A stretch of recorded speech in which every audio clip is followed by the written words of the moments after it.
I started this YouTube channel. It's called Fantastic Tales of Pro Audio. And the one thing people are asking me for is, longer form audio content. But the other thing, the other day in the comments, somebody was saying, "What kind of music do you listen to?" And I go, you know what? This would be really interesting if I just talk to people that I admire their music.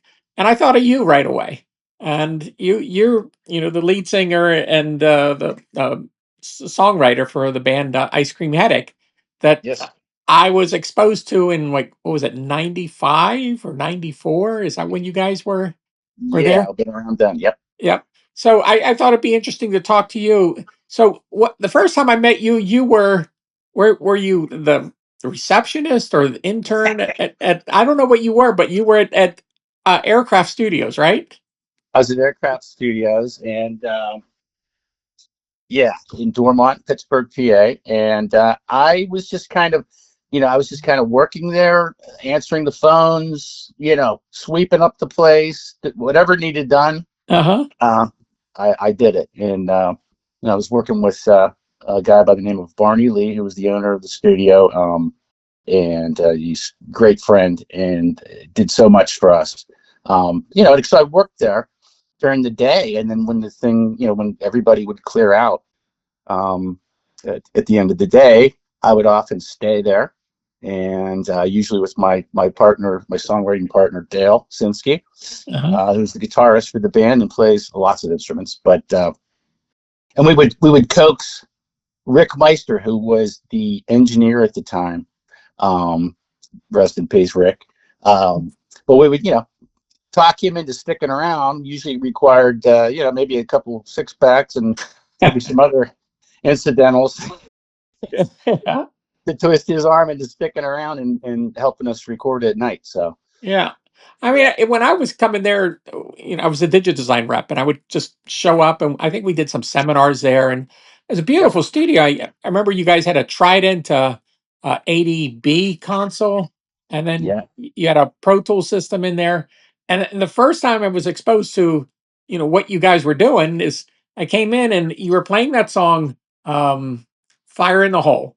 And the middle section, that there's a breakdown, and Dale was playing these open chords, and you had this kind of flanger effect on it, and I was yes. like, what? It was so full sounding, this flanger effect. I said, what are you guys using on this? And I remember it was like a TC Electronics a plugin, and that kind of sucked me into go, who are these guys? And I didn't know it was your band, and that's how I got exposed to it. But I never, you always seem to kind of be in the background, just answering the phones, like you said, and I didn't think that you had the band. But this is kind of how things were done back in the day. You don't have Yeah, money, you get a job at a studio, and yep, at night when people aren't around, you work on your stuff. And what you yep, and Dale came up with is just incredible stuff. I'm going to ask you, later on, if you give me the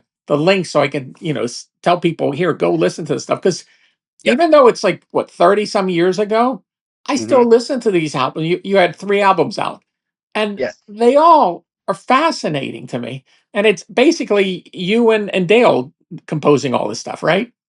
Yeah, we composed all the stuff, and in the early years, we had a live band too. So we would play live, and we had some musicians that regularly played live with us. But when we were in the studio, like Dale, he's played with everybody in Pittsburgh. I mean, he's going back to when he got started when he was just really young, Mhm. and so he's played in everything from Dixieland bands to rock bands, everything in between. He actually took guitar lessons from Joe Negri, Mhm. who you might know from Mister Rogers' Neighborhood, Oh.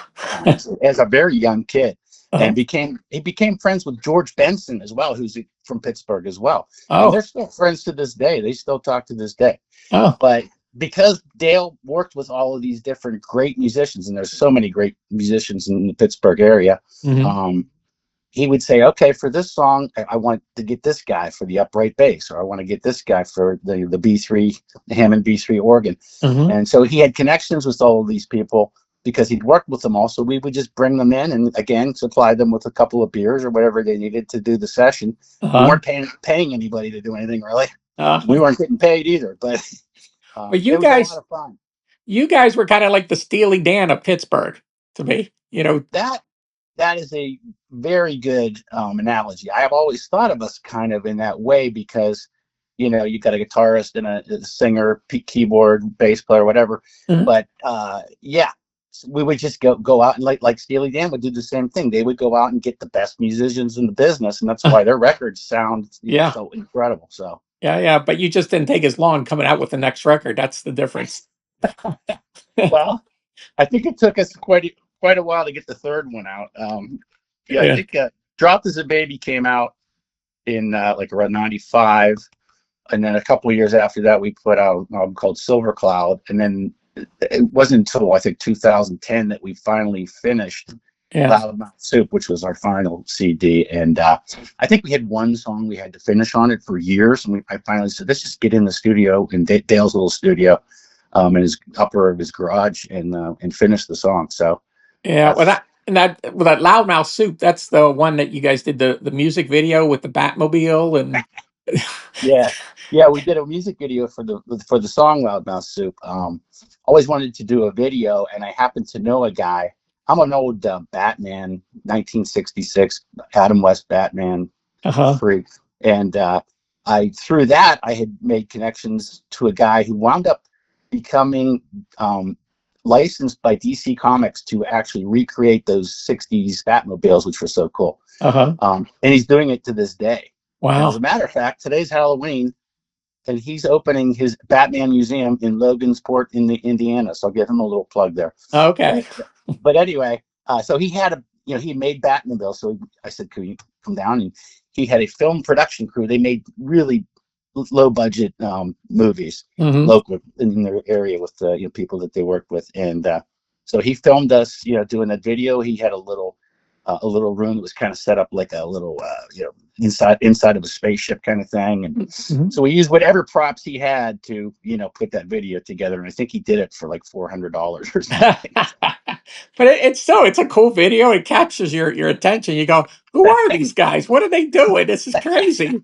You know, Yeah, it's and our stuff, like, one song to the next, it's kind of, you don't even recognize maybe it's the same people doing it because each song kind of sounds different than the one before. But I you know, I we did. that album, I remember taking it and playing it in my car. My wife's sitting next to me, and my wife does not listen to any kind of music that I listen to. And Yeah. she sat there and she just was fascinated with every single song. And it was like a thrill ride for your ears. Oh, wow. This out, I mean, it truly was. And I just kept on. How are these guys doing this? And I remember asking you all these questions, these technical questions of what you were doing, and you're like, we just recorded it, George. I mean, why are you asking all these? You just happen to luck out to make the thing sound as good as it sounds, and it really. I mean, from an audio quality, it's fantastic, but also from arrangement and the song composition, it's fantastic, and the Well, performances are really good. I, that's why I was so excited about it. I took it to my friend at A&M Records. I was trying as hard as I could to get it in front of people, but I know you were. I just couldn't get any traction. And I even had I remember Tom Kiefer or for Cinderella sitting down with me and go, all right, this is how you have to do it. You got to work this against this and this. And I was like, I am trying as hard as I can to make this whole thing happen. And nothing was, I mean, was there any other interest in you guys at that time? No, no, George. Like, I always, I've always like been very appreciative of, that you love this stuff. Uh-huh. And I just thought to myself, if we just had a bunch more George Cajuanos, Yeah. we'd be sitting in gravy right now, just on a beach somewhere. Yeah. But yeah, it just, when we played live, we kind of had a little bit of a falling going. But we were not master marketers, I guess, and so that's Uh-huh. kind of where we fell down. So, Mhm. um, but Well, yeah, I remember I even took I think it was Kingzilla, yeah, that song that you have with the King Kong and Godzilla getting together. I think it was that song or what was it? Back to Black, something Black thing. one of those songs. I made Jazzy Jeff sit in my office and I played the that song for him, and I had it up loud, and then I took off to do something, and I didn't show him where the volume control was, and I made him sit there and listen to it, and then I came back, and he wasn't thrilled, but he was.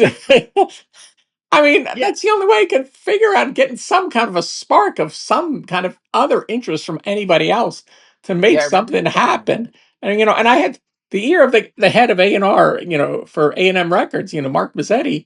And I mean, to this day, he still reminds me about it. I go, well, why didn't you do something with it? We're He still was around. well, there was a lot of yeah, I mean, there's still so much politics that he was trying to Yeah, explain to me about what goes on. Everybody wants to take credit when it's a hit. Nobody wants to have anything to do with it if it doesn't do anything. So they're all right. really, really nervous people when you talk to the record company people. I dealt with more than a few of them, and they just their eyes are shifting all over the place to kind of pick up on the room of what they should say or they should not say. But it's just crazy, crazy stuff. I did love the stuff, and hopefully other people listen to it, and I still listen to it to this day. I think yeah, they're all like I said. I know I'm kind of gushing over it, but it's you don't stumble across good stuff all that often, Wow. and Yeah. that's a thing. There's nothing uh current, and I'm saying current in the last 20 years that made me, wow, I gotta go buy that record, or I need to hear that song over and over again, or nothing's done it to me, for that kind of stuff. So I Yeah. thought this would be interesting because uh people seem to want to know, well, what kind of music are you listening to? And I go, all right, let's take that a step further. Let's call my friend Griff, and let's talk to him, and hopefully some people will go listen to this record and go, yeah, this is pretty cool. This is great. So Well, that would be great. well, that's what I wanted to talk. I mean, I wasn't it wasn't going to be like a hard hitting interview thing, but I thought that's all I wanted to kind of get out there. So if you have the links so that, just email them to me, and then I'll put them in the post here, and Yeah, I and can get do that for sure. And we're on all streaming services, so you can get them on iTunes and YouTube, Spotify, all that stuff. oh, so it's all up there. And then It's all out there. Yeah. was there any unreleased Ice Cream Headache stuff? Not too much. Most of the stuff we released. Yeah, there's a few things that we didn't release. I Mhm. still have the 2 inch, or I still have the analog tapes from those sessions. I don't Oh, have I don't I don't have the 2 inch. I don't have the analog deck anymore, of course, but they oh. still exist. So So you have all the tracks from, well, that must be a ton of tapes you have. I do. Yeah, it's in my basement, and I've had a couple of incidents where maybe they got hit with some water and flooding and stuff. But Oh, well, we should. so I who mean, knows if they're any good? if you want, I'll look into getting them transferred. I mean, is there a point to doing that, or there's no point to doing that? Oh wow, that would be very interesting. Yeah, for sure. Yeah, I can. But how many? Well, find out how many reels you have, and I'll look into it and see about getting them transferred. You know that Okay. that Yeah. would be very cool. So, all right. Well, I think that's what I wanted to do. That was my goal for the day. Is just expose people to you guys and what you did, and answer the question of what do I listen to, and I can't recommend your stuff higher than I have. It's great stuff, and Well, I I appreciate it so much, and Gail and I are still working together too. He's put out a couple of releases in the last year or so. oh, An EP called "If I May" under his name, Dale Sinsky, and uh-huh. I'll send you the link for that too. And then a single that we just did a few months ago called "To Be With You," which is a beautiful song. So check those out. Okay. All right. But there's a lot to go. I mean, the first album was killer, and the second album was more acoustic in that, but it just sounds so huge. And I go, how are these guys doing? I don't want to get into it again, but it just listening is believing, and I think this is worth a listen. So, Well, thanks, George. And like I said, if there were more of you around, we'd have done much better. But so I really appreciate you being a fan all these years. okay. Well, I'm going to hit stop record 1 second. Hold on.